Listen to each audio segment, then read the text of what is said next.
पुणी थे कमी सुना दर ब्रह्मपुर बजार में 24 क्यारेट सुना 10 ग्राम पिछा 1 लाख टंकारु कमी 97,000 टंका होइछे। सेहीपरि 22 क्यारेट सुना दर 10 ग्राम पिछा 90,500 रु 87,800 टंका होइछे। सेहीपरि रूपा दर मध्यम कमिछे। तेबे ए संपर्क में अधिक आलोचना करबा आम सहित सीधासलख लाइव रे जोड़ी होउछन्ती आम दक्षिण ओडिशा मुख्य प्रकाश पट्टनायक। प्रकाश, वर्तमान भारत पाक एभली स्थिति पर गोटे प्रकार उत्साह देखा मिली एवं स्थिति धीरे धीरे सुधुरुची एवं ता सहित सुना दर मध्य गोटे प्रकार कमी ग्राहकों मध्य निहाती भाव में उत्साह रही निवेशकों मध्य उत्साह रही कौन वर्तमान सूचना? निश्चित रूप देखो शिवानी जमी कहते भारत पाकिस्तान मध्य जो प्रकार युद्ध स्थिति गोटे उपजी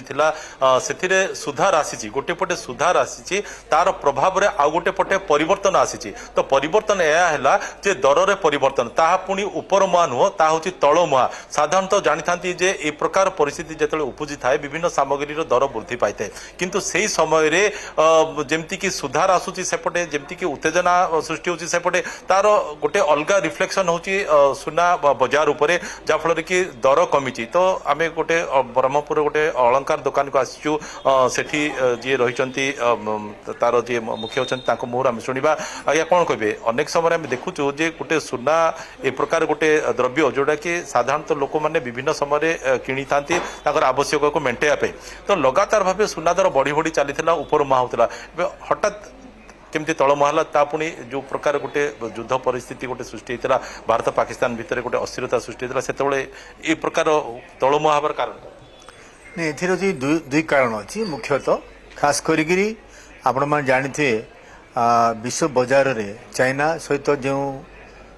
यूएसए जो माने वार तारीफ वार चलता से भी जो सेमान भितर जो विचार होता स्विट्जरलैंड रे से भल फल प्रवृत्ति होता जो द्वारा कि सेमान मध्य म्यूचुअल अंडरस्टैंडिंग किसी कमी थिला जो द्वारा कि बजार खोला हवा सहित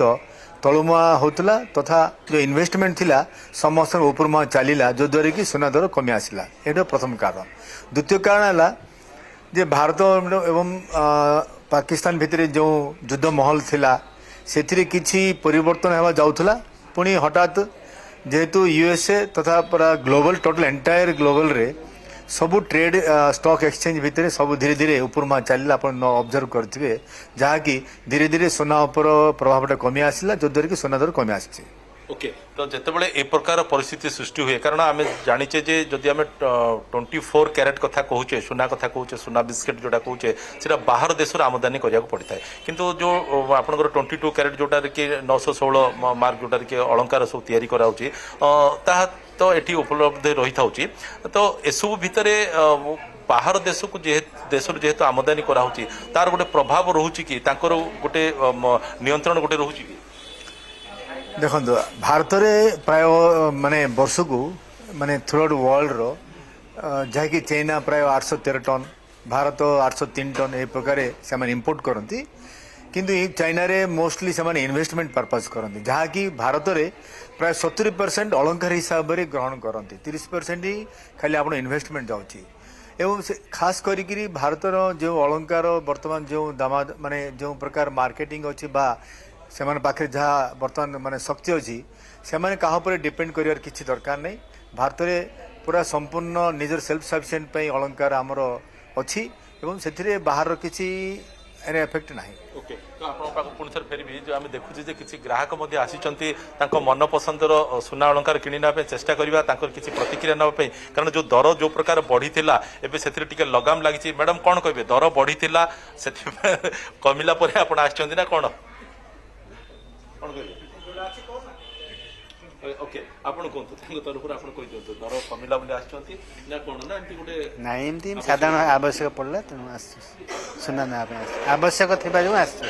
ओके तो दर बढ़ू कि दर कमु सेतरी किछि फरक पड़े नै कारण जेतेबेले कि विभिन्न प्रकार शुभ कार्य हुए सेतेबेले किनिया को पड़ी थाए बाहागर कोंतु व्रतघर कोंतु सेतेबेले सुना टिके किनिया को पड़ी थाए तो ताकू दृष्टि रखी आछंती। हां बर्तमान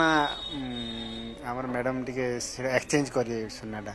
ତେଣୁକରି କିଛି ଦେବେ ଆଉ ନୂଆ ସୁନା ନେବେ ସେଥିପାଇଁ ଆସିଛି। କିଛି ଦେବେ କିଛି ନେବେ ତ ନିଶ୍ଚିତ ରୂପେ ତାଙ୍କ ପସନ୍ଦର ସେ କିଣିବା ପାଇଁ ତ ଚାହିଁବେ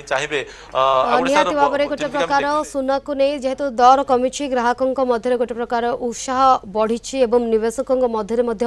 ଉତ୍ସାହ ବର୍ତ୍ତମାନ ରହିଛି କାରଣ ସୁନା ଦର କମିଛି। ଧନ୍ୟବାଦ ପ୍ରକାଶ ଆପଣଙ୍କର ସବିଶେଷ ଆଲୋଚନା ପାଇଁ।